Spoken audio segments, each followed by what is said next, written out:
Hello, CFI sweethearts. Welcome to episode 5 of our CFI official podcast. And it's another beautiful weekend, and we cannot pass this weekend without bringing you a beautiful conversation again. Today, I have a very special guest. When I say a very special guest, I mean it, because actually he is very special. We met here in Europe. Without further ado, I think I can just let him introduce himself. Oh, thanks, Maxi. My name is Simon. I've been in Ireland for the last 1.5 years. Got done with basically master's programs, respectively. I'm glad to join Maxi. Thank you very much, Simon, for joining us. We're very delighted that you have accepted our invitation to record an episode with us. Today, we are going to discuss about a very important topic. We thought it is very relevant for our listeners and everybody in general. We are going to discuss about time management, and particularly we are going to discuss time management in a European context. I think we can discuss time management generally. Whenever you are, time management is important. But now that we are in Europe, we are going to share our experience because we are coming from Africa. We're both coming from East Africa. Our experience with time is a bit different. Now that we are here, I think a lot has happened about time, and we feel like it's important that we share with our listeners. Simon, tell me about your experience with time in Europe.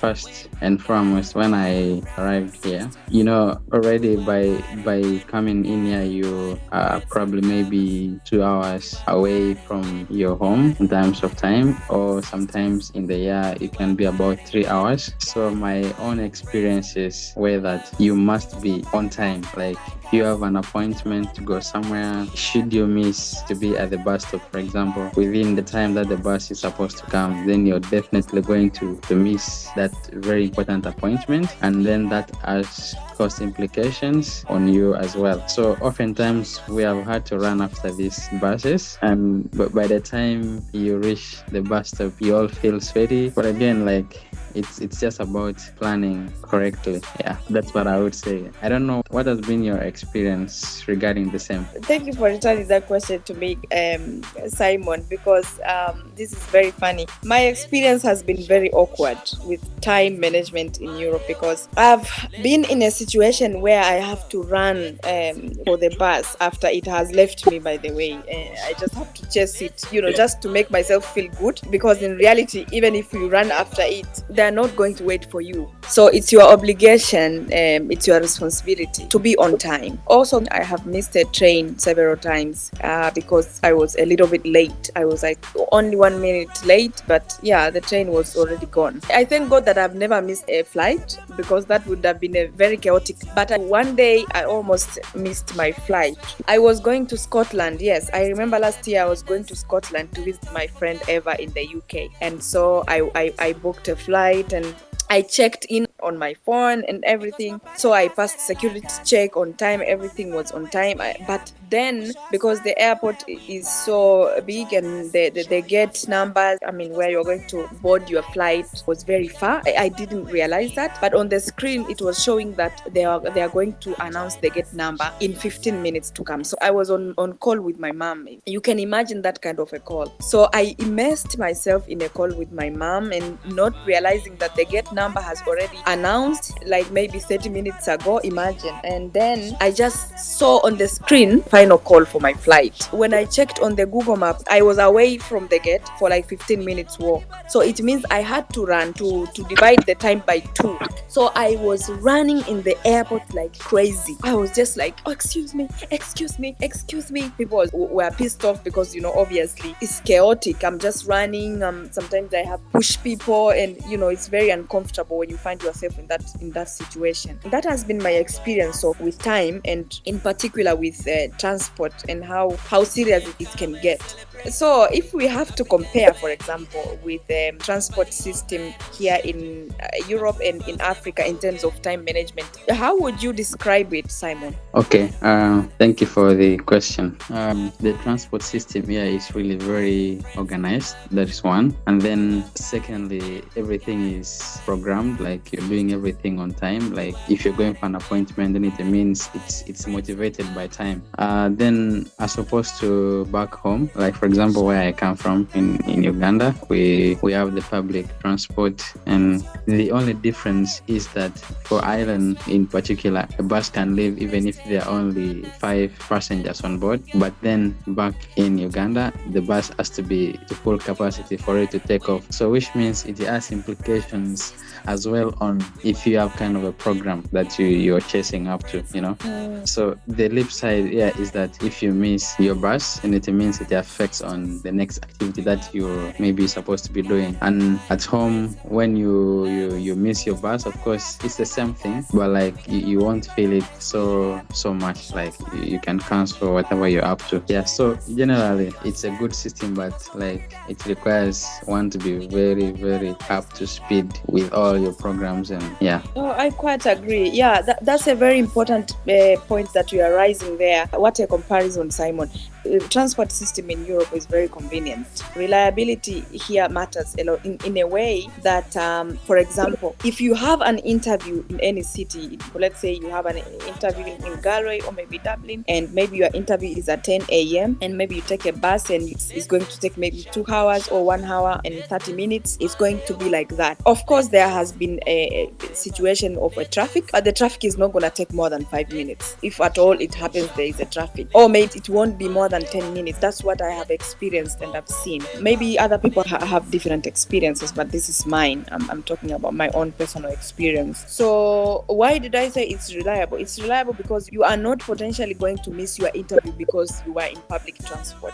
That's not going to happen unless you did not calculate your time very well. But if you did calculate your time very well, you can be assured that you are not going to be late for your interview. But in comparison with back home, our lovely home, where it's not reliable. That's the honest truth. It's good. We have been using that transport for 29 years. So, we appreciate what we have. But in terms of reliability, no, it's not reliable. Anything can happen and you are not going to be able to make it to your interview or an important meeting or an important event. So we still have a long way to go. I hope maybe a short way to go, but yeah, that's the reality of it. Reliability and convenience is the key here. And technology, I think technology would be very important point to add there. In terms of computer science, and I don't know how to term it because I'm not expert in that area, but I think the programming and the computer science has a very big role to play. Like there is a very high level of integration between science in terms of computer science and programming with time and transport system in Europe. All the buses, in fact in the taxi also, the taxis, they are programmed in a way that time management is going to be respected and considered. It's also a tool for money, to calculate the amount of money and the distance and stuff like that. So I think that integration is very important, and I think it will be very good if African countries, and in particular our home where we came from, will also integrate that kind of technology and the tools. Yeah, absolutely. So Simon, do you think it's an important skill for someone to have time management skills? Exactly. Time management, of course, is very important. Just like I said, the cost that you have to pay for missing, for example, a flight just because of poor time management is way higher than actually managing your time correctly. So going forward, I think just calls for planning, like proper planning is the right word to use. I've always had to plan. If I'm, for example, going to Dublin, I make sure that I am at the bus stop at least 15 minutes to my departure time, because you don't need to take chances. Like when you miss to be in Dublin at the right time, then you're gonna be in trouble. You let down everybody else, So planning is a very important aspect of how well one can manage time. I think that's the biggest one. And then of course you need to have priorities. Once you have your priorities right, then you'll always know what time to do what, when, and so that you avoid being in the trap of poor time management. That's it. Yeah, that's a very good point, Simon. On top of that, I had a very monumental experience. The driver had to drive one passenger that was me. Yeah. So that is to say, here the way transport system has been organized, it's very effective in a way that it's possible for one passenger to be transported from one place to another place without necessarily causing maybe the particular company losing money or something like that. For example, what I've noticed, private companies are also working closely with the government institutions to make sure the transport system works very well here in Ireland. Even if you are one person in a bus stop and you are supposed to go, you are going to get that service with the same price. One day I went almost 14 kilometers away, only one passenger, that was me. It was a beautiful experience for me, and it had me thinking like, oh my god, are they not losing money? How much fuel are they using to transport only one passenger in this bus? But when you come to think of it, they don't necessarily lose money because they plan everything ahead, and within their plans they also know that a scenario like that is going to happen. Do you have anything to add, Simon, on that regard? Of course, just to reiterate, be on time. Don't get caught offside.